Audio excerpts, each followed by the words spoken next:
Hello, मेरा नाम वरदान है। मैं ट्रैवल से रिलेटेड वीडियो बनाता हूँ और उसके बारे में इन्फॉर्मेशन शेयर करता हूँ। आपका मेरे चैनल पे स्वागत है। स्वागत तो क्या हुआ, आज मेरा ही बहुत अच्छे तरीके से जो है कि स्वागत हो चुका है। जो दिल्ली का एयरपोर्ट है, यहाँ पे बहुत अच्छे से मेरा स्वागत हुआ है। वो भी आपको थंबनेल पे देख के पता लग गया होगा कि पहले वीडियोस मैंने बनाई हुई है, अगर आपने वो देखी हुई है तो आपको पता होगा कि मैं सिंगापुर, थाईलैंड घूमने के लिए जाने वाला था, जो कि आज मेरा ट्रिप बना था। तो आज की मेरी फ़्लाइट थी।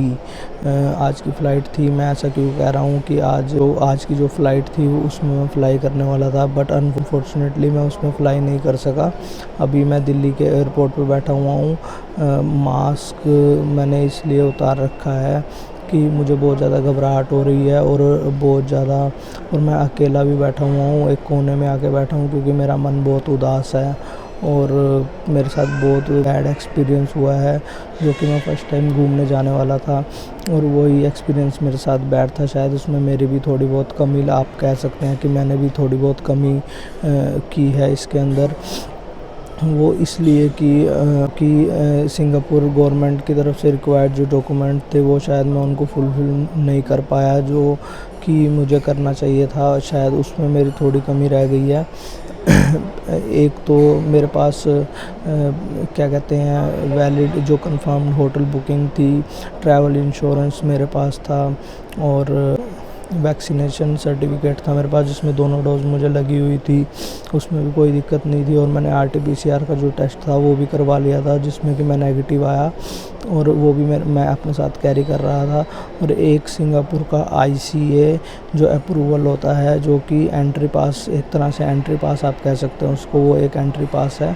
उसके लिए अप्रूवल लेना होता है कि किस डेट को आप वहाँ पे अराइव करोगे, लैंड करोगे, किस डे को आपकी वहाँ फ़्लाइट लैंड करेगी। तो उसके लिए आपको एक स्पेशल अप्रूवल लेना होता है वहाँ की गवर्नमेंट से।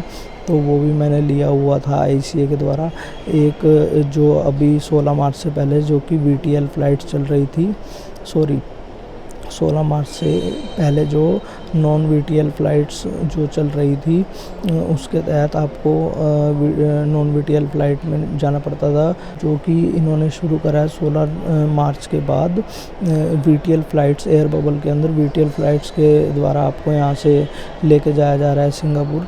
उसके लिए आपको एक वीटीपी पास की जो है वो रिक्वायर होता है, जिसकी फुल फॉर्म होती है वैक्सीनेशन ट्रैवल पास।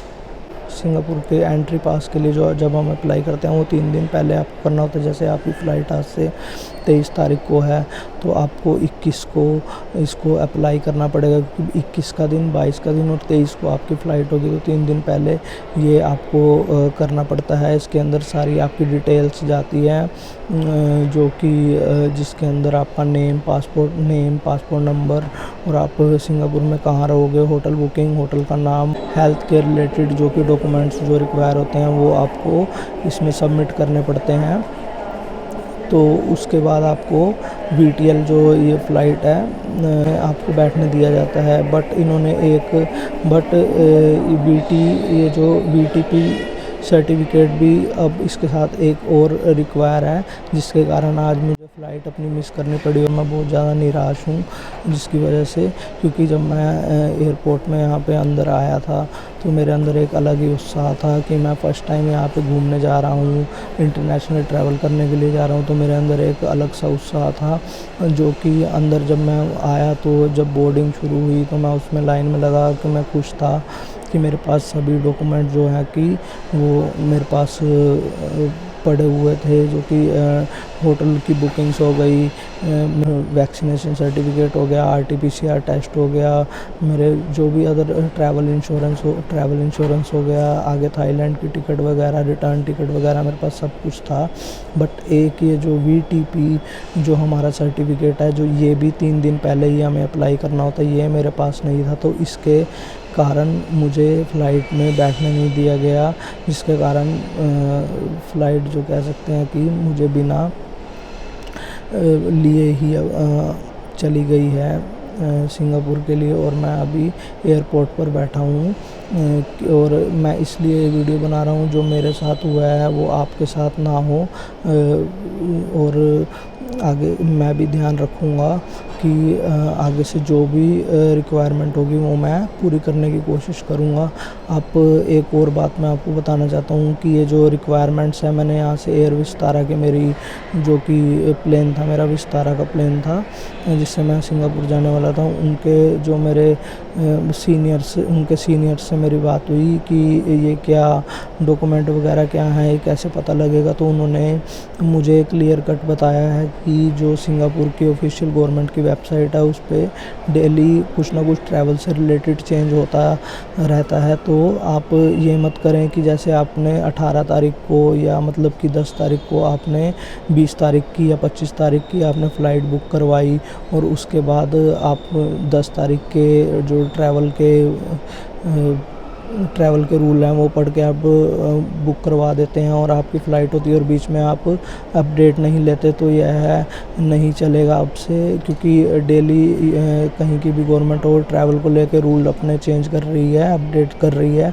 तो इसके कारण जो कि हमें जैसे मान लो 10 तारीख को मैंने फ़्लाइट बुक कर ली 20 तारीख के लिए या 25 तारीख के लिए मैंने बुक कर ली, 10 तारीख से लेकर 25 तारीख को मैंने फ़्लाइट तो बुक कर ली, बट उसके अंदर जो ट्रैवल के जो रूल हैं वो डेली अपडेट हो रहे हैं, वो मैं चेक नहीं कर रहा, उसको भी डेली अपडेट के साथ आपको चेक करना पड़ेगा। मेरे से यही भूल हुई, मैंने अपनी एयरप्लेन की टिकट तो बुक करवा ली, फ़्लाइट की टिकट तो बुक करवा ली, बट मैंने जो रूल्स ट्रैवल के जो डेली अपडेट हो रहे थे उनकी वेबसाइट पे, गवर्नमेंट की वेबसाइट पे, वो मैं नहीं पढ़ रहा था। जो 10 तारीख को फ़्लाइट जब मैंने बुक करवाई, जो अब उस टाइम के जो रूल थे वो मैंने पूरे फुलफ़िल किए, बट उसके कारण जो बीच में अपडेट आई एक VTP जो 16 मार्च के बाद आई है, वो फॉर्म मैं फ़िल नहीं कर पाया, जिसके कारण मुझे आज अपनी फ़्लाइट छोड़नी पड़ी और आगे का सारा प्लान जो है वो मेरा ख़राब हो गया। आगे मैंने थाईलैंड जाना था, इंडोनेशिया जाना था और भी आगे मुझे घूमने के लिए जाना था, जो कि मेरा सारा प्लान ड्रॉप हो गया। मेरी पेड होटल बुकिंग्स थी वो अभी और जो मेरी क्या कहते हैं आगे की जो एयर फ़्लाइट की टिकट्स वगैरह थी वो भी ऐसे ही गई। अब मुझे इसके बारे में भी देखना पड़ेगा कि रिफ़ंड, ये जो विस्तारा वाला है इन्होंने रिफ़ंड के लिए बिल्कुल मना कर दिया है। तो मैंने इनको कहा कि मुझे इस फ़्लाइट को अगर मान लो आगे पोस्टपोन एक डेट मतलब करवानी हो, मैंने इसमें ट्रैवल तो नहीं किया है, बट इन्होंने यहाँ पे जो काउंटर पे इनका स्टाफ बैठा हुआ इन्होंने साफ मना कर दिया कि हम इसमें कुछ नहीं कर सकते, तो आप हमारे कस्टमर केयर से बात कीजिए। रिफ़ंड तो इन्होंने कह दिया कि बिल्कुल भी नहीं होगा। आप अगर कस्टमर केयर से बात करके आप अपनी फ़्लाइट को, अपनी डेट को एक्सटेंड करा सकते हैं, वो भी कस्टमर केयर, अगर मैं कस्टमर केयर से बात करूँगा वो तभी पॉसिबल हो पाएगा। और जो ये ICA एंट्री पास अप्रूवल है, इसका लिंक मैं आपको डिस्क्रिप्शन में दे दूँगा। ये फॉर्म आपको फुलफ़िल करना ज़रूरी है। और जो VTP सर्टिफिकेट है ये भी आपको इसका भी अप्रूवल आपको लेना पड़ेगा अपना सिंगापुर गवर्नमेंट से। इसका लिंक भी मैं आपको डिस्क्रिप्शन दे दूँगा। तो आप इन दोनों के जब भी अगर आप आगे जाने वाले हो तो सिंगापुर का, तो ये 2 अभी हाल ही के दिनों में जो 2 आपको ज़रूर लेने पड़ेंगे, जिसके साथ आपको वैलिड आपका टूरिस्ट वीज़ा होना चाहिए,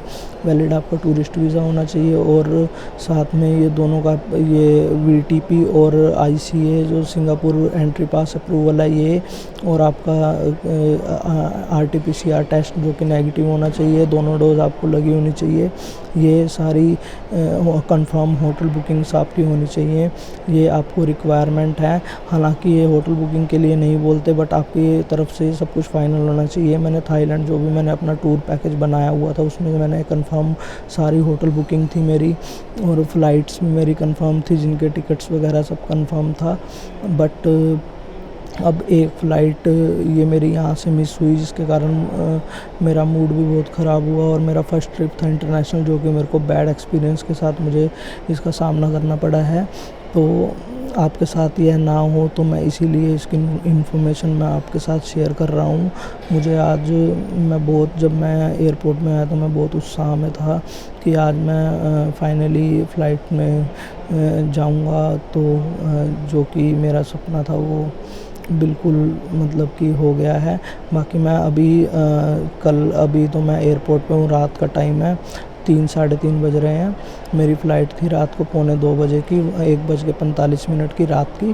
तो अभी 3 साढ़े 3 बज रहे हैं। तो मैं अभी जैसे ही मेट्रो वगैरह ओपन होती है तो मैं फिर घर जाऊंगा। अभी तो मैं एयरपोर्ट पर बैठा हूँ और वेट कर रहा हूँ रात को, मतलब कि उस शाम का, कल शाम का मैंने कुछ नहीं खाया हुआ है। तो जब ये बात हुई, फ़्लाइट कैंसिल हुई, तो मेरा और और भी खाने का मन नहीं किया मेरा कुछ भी। तो मेरा दिल बहुत उदास हुआ। तो इस कारण से मैंने अभी तक कुछ खाया भी नहीं है। अभी थोड़ा सा मेरी थकावट भी उतरी है। कम से कम भी 2.5 से 3 घंटे मैं उनकी लाइन में खड़ा रहा और उनके जो सीनियर्स थे उनसे इन्फॉर्मेशन डायरेक्ट ले रहा था। और भी कुछ करने की मैंने जो की कोशिश करी है कि कुछ और भी हो सके, मुझे ट्रैवल करने दिया जाए, मुझे फ़्लाइट में बैठने दिया जाए। बट सारी कोशिशें मेरी जो कि नाकाम रही। और इससे अगर आपके पास ये वीटीपी अप्रूवल नहीं होता है तो मुझे एयरलाइन वालों ने बताया है कि आपको अगर आप यहाँ से बोर्ड कर भी लेते हैं, वहाँ पे इमिग्रेशन को यह चीज़ वैलिड, आपका टूरिस्ट वीज़ा और जो वीटीपी सर्टिफिकेट है वो आपका इमिग्रेशन पे चेक होता है। अगर आपके पास वीटीपी सर्टिफिकेट नहीं होता तो आपको उसी फ़्लाइट में रिटर्न आपको जो कि आपकी कंट्री में भेज दिया जाएगा और आपको 1 लाख तक का जुर्माना भी देना पड़ सकता है। और दूसरी बात, आपकी पासपोर्ट पर रिफ्यूज़ल की स्टैम्प भी लगेगी। ये आप ध्यान रखिए। तो आपको मैंने जो है मैंडेटरी चीज़ें हैं मैंने आपको बता दी हैं कि एक आपका वीटीपी सर्टिफिकेट और एक ये आईसीए एंट्री पास अप्रूवल जो सिंगापुर गवर्नमेंट की वेबसाइट पे दोनों मिल जाएगा। मैं दोनों की लिंक आपको डिस्क्रिप्शन में दे दूँगा। मैं आपको यही बताने आया था। अब मेरा जो प्लान होगा वो आगे एक्सटेंड होगा। जैसे ही एक्सटेंड होगा मैं आपको अब वीडियो के ज़रिए अपडेट देता रहूँगा कि मैं कहाँ जाऊँगा, कब जाऊँगा। बट अभी तो मैं फिर फ़िलहाल घर ही जाऊँगा। तो आने वाले टाइम में जैसे भी मेरा प्रोग्राम बनता है मैं आपको वीडियो के ज़रिए सारा बताऊँगा। धन्यवाद।